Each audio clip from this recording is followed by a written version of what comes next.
किसका पत्र है ऋचा? सास ने पूछा। पिताजी का पत्र है माँ जी। गृह प्रवेश के लिए उत्सव का आयोजन कर रहे हैं, मुझे भी बुलाया है, उसने उत्तर दिया। जाना चाहती हो क्या? पति ने प्रश्न किया। कहीं जाने का प्रश्न ही नहीं उठता। मोनू की परीक्षा है, फिर मुझे भी तो छुट्टी नहीं मिलेगी। वैसे भी हम इतने स्वतंत्र थोड़े ही हैं कि जब मन आया अटैची उठाकर चल पड़े, ऋचा व्यंग से मुस्कुराते हुए बोली। उसकी बात सुनकर पति भी मुस्कुरा कर रह गए। माँ दूसरी ओर देखने लगी, पर ऋचा तिलमिला कर रह गई। पुरानी घटनाएं तेजी से उसकी आंखों के सामने घूमने लगीं। घड़ी में समय देखते हुए ऋचा अपने पति सनोज से बोली थी, कितनी देर कर दी, गाड़ी छूटने में केवल 1 घंटा रह गया है। मैंने तुम्हारे कार्यालय में कई बार फ़ोन किया था। कहाँ चले गए थे? क्यों, कहाँ जाना है? क्या मुझे और कोई काम नहीं जो सदा तुम्हारी ही हाजिरी में खड़ा रहूं? सनोज सुनते ही झुंझला गया था। कितनी जल्दी भूल जाते हो तुम, सुबह ही तो बताया था कि माँ का फ़ोन आया है, ऋचा ने याद दिलाया। सहारनपुर से आए हुए कितने दिन हुए हैं? पिछले सप्ताह ही तो लौटी हो, अब फिर जाने की तैयारी कर ली। अरे तो क्या हो गया, बेटी हूँ उनकी, बुलाएंगे तो जाऊंगी नहीं? तुम क्या जानो माता पिता अपनी संतान से कितना प्यार करते हैं, ऋचा नाटकीय अंदाज में बोली। तुम्हारे कुछ ज़्यादा ही करते हैं, मेरे भी माता पिता हैं। 1 वर्ष हो गया विवाह को, कितनी बार गया हूँ मैं। पुरुषों की बात दूसरी है, तुम तो पिछले 10 वर्ष से छात्रावास में ही रहते आए हो, अब भला उन्हें तुमसे कितना लगाव होगा। तुम तो परिवार के साथ रहते हुए अधिकतर मित्रों के साथ ही घूमते रहते हो, इसीलिए तो तुम्हारे माता पिता तुम्हें याद नहीं करते। व्यर्थ की बातें करने की आवश्यकता नहीं है। माँ जी का फिर फ़ोन आए तो कह देना, अभी आना संभव नहीं है। यहाँ मेरे माता पिता भी आने वाले हैं। क्या? हाँ, आज ही पत्र आया है। सनोज ने एक अंतर्देशीय पत्र निकालकर सामने रख दिया था। तब तो और भी आसान है, माँ जी आ जाएंगी तो तुम्हें खाने पीने की भी सुविधा हो जाएगी और अकेलापन भी नहीं अखरेगा, ऋचा ने छोटी बच्ची की तरह प्रसन्न होकर कहा। जरा सोचो, विवाह के बाद पहली बार वे लोग आ रहे हैं, तुम चली जाओगी तो उनके मन को कितनी ठेस पहुँचेगी। सनोज ने समझाने का प्रयत्न किया। मेरे माता पिता की भावनाओं की भी कुछ चिंता है तुम्हें? मैं उनकी इकलौती बेटी हूँ। कजरी तीज का व्रत बड़ी धूमधाम से मनाते हैं हम लोग।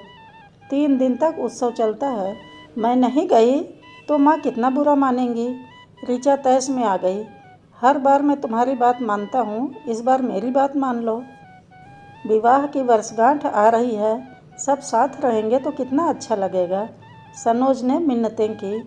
देखो ट्रेन का समय हो रहा है, व्यर्थ के तर्क वितर्क में उलझने का समय नहीं है। यदि तुम यह समझते होगे कि तुम जोर देकर मुझे रोक लोगे तो यह बात भूल जाओ।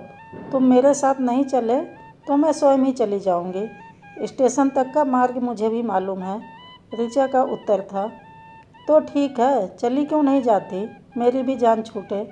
माता पिता से इतना ही प्यार था तो विवाह क्यों किया था?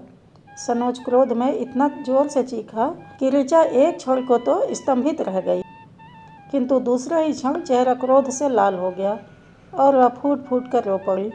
2 दिन तक दोनों के बीच मौन छाया रहा। ऋचा ने खाना पीना छोड़ रखा था। सनोज ने मनाने का प्रयत्न किया तो वह और भी बिफर पड़ी। ठीक है, पहले खाना खा लो, तुम जाना ही चाहती हो तो छोड़ आऊँगा। किसी को ज़बरदस्ती यहाँ रोक कर रखने का मेरा कोई इरादा नहीं है, और उससे लाभ ही क्या है। अंततः सनोज ने दुखी होकर हथियार डाल ही दिए और ऋचा सहारनपुर आ गई थी। 6 महीने बीत गए थे। सनोज ने ऋचा की सुधि नहीं ली थी और ऋचा को भी जिद थी कि वह बिना बुलाए जाएगी नहीं, किंतु आज रागिनी भाभी का व्यंग उसके सीने को चीरता निकल गया था। वह इतनी नादान भी नहीं थी कि इतनी सी बात भी न समझ पाती। वह फिर सोचने लगी। भाभी की बात सुनकर माँ भी चुप रह गई थी। इस बात ने उसे और अधिक आहत किया था। पहले भी माँ कई बार ऋचा को खोद खोद कर पूछ चुकी थी कि इतने दिन बीत गए हैं, सनोज का कोई पत्र क्यों नहीं आया। उन्हें पत्र लिखने की आदत नहीं है माँ। वह हंसने का प्रयत्न करती पर हंस न पाती, किंतु आज इस घटना ने उसे पूर्णतः उद्वेलित कर दिया था। अपने कमरे में वहाँ अकेली बैठी चुपचाप आंसू बहाती रही। अरे ऋचा, क्या बात है? शाम होने को आई, अभी तक सो रही हो? अचानक रागिनी ने आकर कमरे की बत्ती जलाई तो वह चौंक कर उठ बैठी और वर्तमान में आ गई। रोते रोते कब आँख लग गई थी वह समझ ही न पाई। तबीयत ठीक नहीं है भाभी, बत्ती बुझा दो, वह बोली। बुखार तो नहीं है, भाभी ने माथा छूते हुए कहा। नहीं, बुखार नहीं, सिर में तेज दर्द है। सिर दर्द में भी भला कोई इस तरह बिस्तर पर पड़ा रहता है? चलो एक गोली खा लो और चाय पी लो, दर्द ठीक हो जाएगा। आज तुम्हारी चचेरी बहन सोमा का विवाह है, वहाँ भी तो जाना है। उठो, तैयार हो जाओ, रागिनी ने कहा। मेरी ओर से सोमा से माफ़ी मांग लेना भाभी, मैं नहीं जा सकूँगी। जी बिल्कुल अच्छा नहीं है। ऋचा की आंखें डबडबा आई। ऋचा, तुम्हारे सिर दर्द का कारण मैं जानती हूँ। सुबह की मेरी बात पर नाराज़ हो ना। उसी समय तुम्हारा चेहरा देखकर मैं अपने मुंह से निकले उस व्यंग पर पश्चाताप से भर उठी थी। पर क्या करूँ, कमान से निकले तीर की तरह मुंह से निकली इस बात को मैं लौटा तो नहीं सकती। पर क्या अब तुम यह चाहती हो कि मैं बड़ी होकर तुमसे माफ़ी मांगूं? रागिनी दुखी स्वर में बोली। कैसी बातें करती हो भाभी, मैं भला तुम्हारी बात का बुरा क्यों मानूंगी? ऋचा उदास स्वर में बोली। क्या तुम सचमुच सोचती हो कि तुम्हारे यहाँ रहना मुझे बिल्कुल अच्छा नहीं लगता? रागिनी ने कहा। मैंने ऐसा कब कहा भाभी? ऋचा, तुम यहाँ रहती हो तो घर ज़्यादा भरा भरा लगता है, पर तुम शायद नहीं जानती कि खून का रिश्ता न होते हुए भी मैं तुम्हें हमेशा सुखी देखना चाहती हूँ। तुम्हारे चेहरे पर घिरती दुख की छाया अब पूरे परिवार को भी घेरने लगी है। तो क्या तुम चाहती हो कि मैं जाकर सनोज के पैर पकड़ूं? पैर मत पकड़ो, पर कम से कम उसकी कुशलता जानने के लिए फ़ोन तो कर सकती हो, पत्र तो लिख सकती हो। उसे भी तो लगे कि उसकी पत्नी को उसकी चिंता है। मुझे यहाँ आए 6 माह हो गए, किसी ने मेरी चिंता की? किसी न किसी को तो पहल करनी ही पड़ेगी। ऋचा, सच बताना, तुम सनोज से लड़कर आई थी ना? हाँ, ऋचा ने सिर हिलाते हुए आंखें झुका ली। मैं तो उसी दिन तुम्हारा उतरा चेहरा देखकर समझ गई थी, और मैं नहीं सोचती कि माँ या पिताजी की अनुभवी आंखों से यह तथ्य छिपा रहा होगा। इसीलिए तो लोग कहते हैं कि विवाह के बाद बेटी पराई हो जाती है। सब कुछ जानते हुए भी वे तुमसे कुछ नहीं कह सकते, और सनोज से संपर्क करने को शायद उनका अहम आड़े आ जाता है। रागिनी बोली। मैं क्या करूं, मेरी तो कुछ समझ में नहीं आ रहा। मेरी मानो तो इस बात को प्रतिष्ठा का प्रश्न मत बनाओ। ये छोटी छोटी बातें ही वैवाहिक जीवन में विष घोल देती हैं। सनोज और उसके परिवार के लोग भले हैं, पर वे भी शायद हम लोगों की तरह पहल नहीं करना चाहते। अब तो तुम्हें ही फैसला लेना है कि तुम क्या चाहती हो, रागिनी ने समझाते हुए कहा। तुम दोनों यहाँ छिपी बैठी हो और मैं सारे घर में ढूंढ आई, तभी माँ जी आ गई और दोनों की बातचीत बीच में ही रह गई।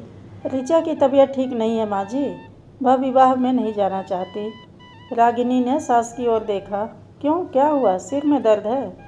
अरे इसका तो चेहरा उतरा हुआ है। ठीक है, तुम ही चली जाओ, इसे आराम करने दो, मैं अकेली नहीं जाऊंगी। ऋचा नहीं जा रही तो आप चलिए, रागिनी बोली। ठीक है, चलो मैं चलती हूँ, जल्दी तैयार हो जाओ, देर हो रही है। सबके जाते ही ऋचा उठी। रागिनी भाभी से बातचीत करके उसका मन काफ़ी हल्का हो गया था। वह दिल्ली सनोज को फ़ोन करने का प्रयत्न करने लगी, पर जब बहुत देर तक संपर्क नहीं हुआ तो उसका मन अजीब सी आशंका से भर उठा। तभी उसे याद आया कि सनोज के पड़ोसी लाल भाई का फ़ोन नंबर उसके पास है। अतः उसने उनसे संपर्क करने का निश्चय किया। नमस्ते भाभी जी, मैं ऋचा बोल रही हूँ। सनोज कैसे हैं? काफ़ी दिनों से कोई समाचार नहीं मिला। ऋचा लाल भाई की पत्नी की आवाज़ पहचान कर बोली। अरे ऋचा बोल रही हो, क्या हो गया है तुम्हें? इस बार तुम मायके जाकर जम ही गई, यहाँ आने का नाम ही नहीं ले रही।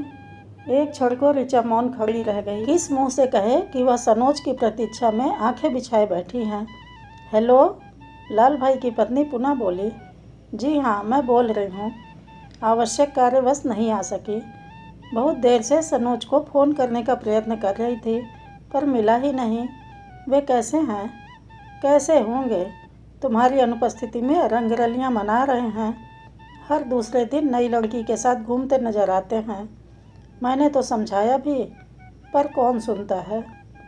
तुमने फ़ोन किया तो मैंने बता दिया, परंतु मेरा नाम मत लेना, व्यर्थ ही सनोज बुरा मानेगा, वे बोली। घर के सदस्य विवाह से लौटे तो ऋचा अस्त व्यस्त दशा में बैठी थी। चेहरा आंसुओं से भीगा हुआ था। क्या हुआ ऋचा? देखते ही सबने संवेद स्वर में पूछा। मुझे दिल्ली जाना है, वह शून्य में देखती हुई बोली। अब इस समय रात के 12 बजे हैं। भैया आश्चर्यचकित होकर बोले, पर क्या हुआ? माँ उलझन भरे स्वर में बोली, मुझे यहाँ भेजकर सनोज रंगरलियाँ मना रहा है। तुम्हें कैसे मालूम? पिताजी ने पूछा। उनकी पड़ोसिन ने बताया है, मैंने फ़ोन किया था। सुबह चली जाना, इतनी देर में कुछ नहीं बिगड़ेगा, तुम्हारे भैया जाकर छोड़ आएंगे, पिताजी बोले। वह रात भर बच्चों को छोड़कर सबने आंखों में ही काटी। दूसरे दिन सूर्योदय से पूर्व ही ऋचा पहली बस पकड़कर भैया के साथ दिल्ली रवाना हो गई। दोनों भाई बहन घर पहुँचे तो सनोज तो था नहीं, पर वहाँ उसकी माँ थी। आप कब आई माँ जी? अभिवादन के बाद भैया ने पूछा। मैं तो 4 महीने से पूरे परिवार को छोड़कर यहाँ पड़ी हूँ। सोचा था सनोज का विवाह हो गया तो उसको चिंता करने की आवश्यकता नहीं है, पर वह लगभग 4 महीने पहले बहुत बीमार हो गया था और ऋचा सहारनपुर जाकर ऐसी बैठी कि अपने परिवार को भूल गई। सनोज की माँ शिकायत भरे स्वर में बोली। सचमुच गलती ऋचा की है माँ जी, पर इस बार क्षमा कर दीजिए, नासमझ है, आगे से ऐसी भूल नहीं होगी, भैया बोले। कैसी बातें करते हो बेटा, मैं तो प्रसन्न हूँ कि घर की लक्ष्मी घर आ गई है। अब अपना घर संभाले और मुझे मुक्ति दे, वे बोली। सनोज काफ़ी रात गए घर लौटा। वह ऋचा को देख हैरान हो गया। यह कोई घर आने का समय है?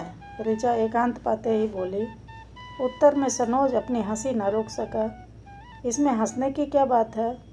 ऋचा ने नाराज़गी से कहा।